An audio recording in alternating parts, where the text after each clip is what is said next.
Hey Brickmaniacs, welcome back to another Friday sit rep. USS Arizona 1/350 scale goes on pre-order today. Definitely a cool model to take a look at. So we'll have Dan, the project manager, helping us out, talking a little bit more about that build. And then remember, we have our charity drive going on as well all month long. So please give early an option. Make sure to check the website and blog if you need more details there. Otherwise, let's dive in.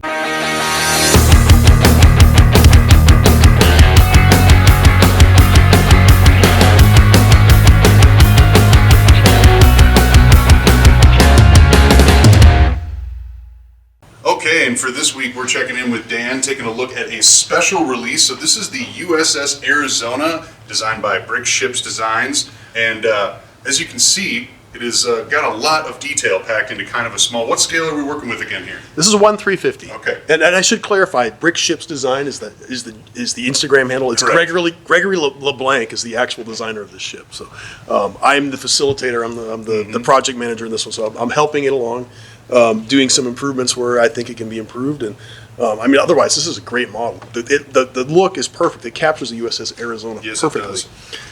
So if you're not familiar with the USS Arizona, it did more than just sink at Pearl Harbor. It actually was the flagship of the Pacific Fleet, the American Pacific Fleet, right up to World War II. It's a World War I era super dreadnought. So this was a Pennsylvania class battleship, one of the kind of like the pinnacle of pre-World War II battleship designs. I mean, they did refine it. You know, they had several classes come later, but they did have very much improvement over this design. 12 14-inch guns, several batteries of 5-inch secondary guns, and a whole plethora of anti-aircraft guns. This was modernized right before World War II. Sure. So Okay. as built, it had like these cage masks on it. They were this whole thing was modernized. New directors and gun directors, anti-aircraft directors, and of course just modernized in general. Okay. Well, you were telling me a little bit about the build itself. You think this one is going to give pretty much any Brickmania kit a running when it comes to the printed elements that are going to be featured on this. Right. There are a lot of printed elements, so you can't. Obviously, this is just the prototype model. This is the model that goes into production, Right. But you don't see any of the printed parts on it. There's over 140 printed elements on this ship. So, of course, all along, just like the other ships, we printed the waterline along. Yep. But this ship has tons of like really unique curvature. You know, the torpedo bulges on the side here give it some, give it lots of different textures, pieces we haven't printed on before. We had to get it captured just right, so lots of little printed elements. Of course, the guns do rotate, and they do everything they're supposed to do: rotate, elevate. The secondary batteries all turn as well. You can, if you want to play with the catapults and whatnot, okay. they are movable. So there's no planes. You'll have to use your imagination there. I just love how that all the different features on here were covered, just in really good, nice fine detail. Yeah, because it looks like there's a ton going on here in this superstructure area. Right, and you're not even seeing it, because it's not even all here. There's still pieces missing, because Wow. we're waiting for shipments to arrive with the right pieces to come in. So one thing, this is, as with the other ship models that we've done recently, it is a waterline model. It does come with a stand, which of course will have USS Arizona printed on the bottom. That stand is reversible if you wanted to flip it around and display it either way. Which is Something nice. Like on your shelf, you could, if you want to go left, have all your ships facing one way or another. You can do that. It is also, like I said, a waterline model, and actually taking this apart. Boy, that splits easy. Holy smokes. Yeah, well, I have the light gray pins in here. It actually comes with black ones, which will hold it a little bit more snugly. Okay. You don't have to worry about it rattling around so much with those. But yeah, look, you have a waterline model. You get rid of this, and if you wanted to play battleships across your carpet and living room and have a whole a fleet operation, you can go ahead and do this. The cool thing is you can make another one. You can have the USS Pennsylvania. You can all of the, I wouldn't say all, but most of the ships that were built around the same have a very similar appearance. So it wouldn't actually be that hard for you to alter this into, like, say, USS Nevada or something like that. Sure. So you kind of have the base to be able to build a fleet if that's what you want to do. Right. Very, very cool. I really like this scale. I mean, it's a common model building scale. Right. So, and we're translating into Lego. We're not going to do these kind of ships very often. I mean, it's kind of like a once in a blue moon. So I wouldn't anticipate a sister ship coming out anytime the next, several months. But we will eventually, carry on the line. There'll be other ships available. And if you haven't figured it out now, we're kind of following the timeline of the war. So Yeah, right. so other important ships will kind of follow later, but it's Okay. going to be, as the years go by, not as the months go by. All right, and so Great War Bricks continues on. We've got no shortage of excellent color schemes in this year's fighters, that's for sure. And the Fokker D6 D8 is no exception. So tell me a little bit more about this bumblebee-looking masterpiece that we're checking out here, Brennan. Well, as you said before, what you're looking at is the Fokker D8. This is a late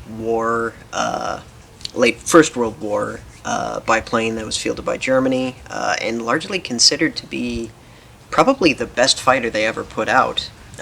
Really strange with its kind of parasol wing design. So you've got the instead of having a wing connected to the fuselage and another connected to that through a bunch of struts, you just have all of the struts connected to the fuselage, Right. holding this thing above, which makes me a little nervous personally. You feel like it's just going to float off into the sky, but Then you're left with a tube. exactly, a tube and no parachute.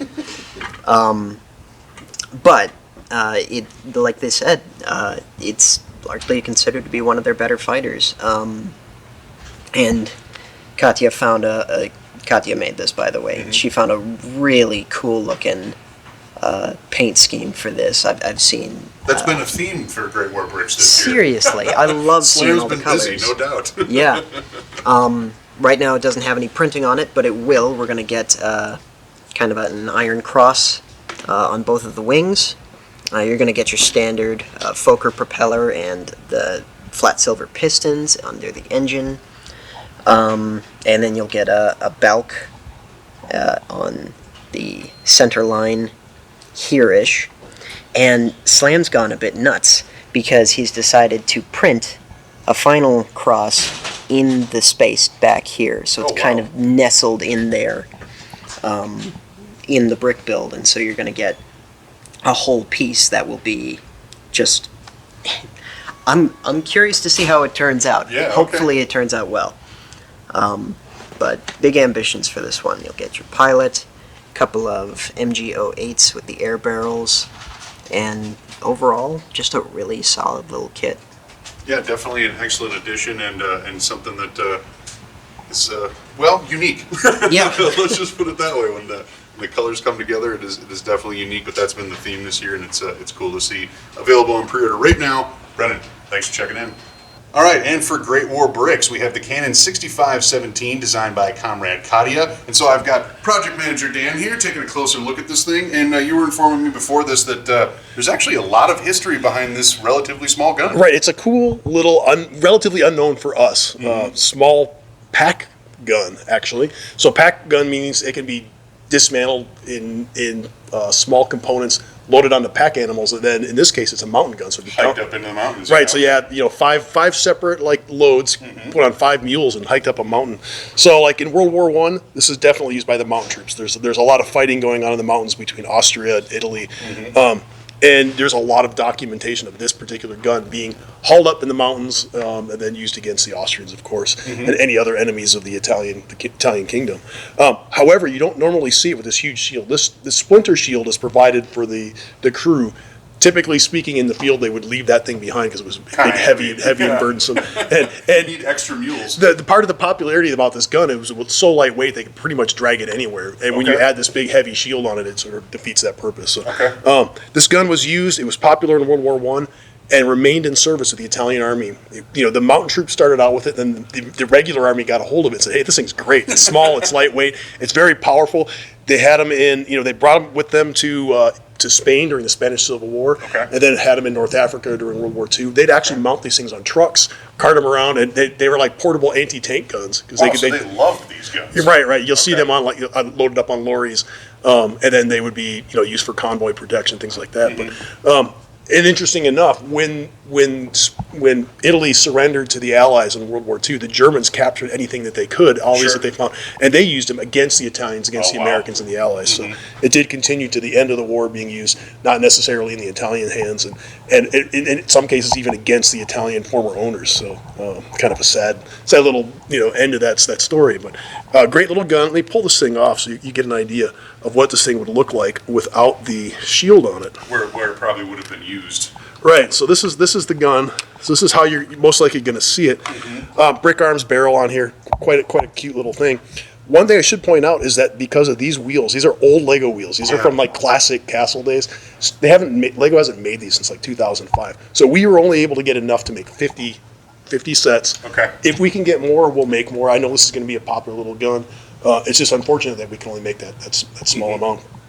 It's the perfect wheel because they did have a spoked wheel, solid rim spoked wheel on it. Looks right on. I mean, Katya did an awesome job with this gun. And when I saw it, on the project list, saw the model, I was like, yeah, this is going to be fun. Yeah, but take note, Brick Maniacs. So get in on the first 50 if you don't want to have to wait around and cross your fingers for a second batch. Right, Because, and it's clearly you could use this pretty much anywhere. right. And that Japanese pack gun that we had, the same case, it had those little wheels on it, and that was super popular. But yep, we can't make them anymore. So get them while you can. Awesome. Well, there you have it. No pre-order here, just available on brickmania.com as a straight new release. Dan, thanks for checking in. Yeah, thank you.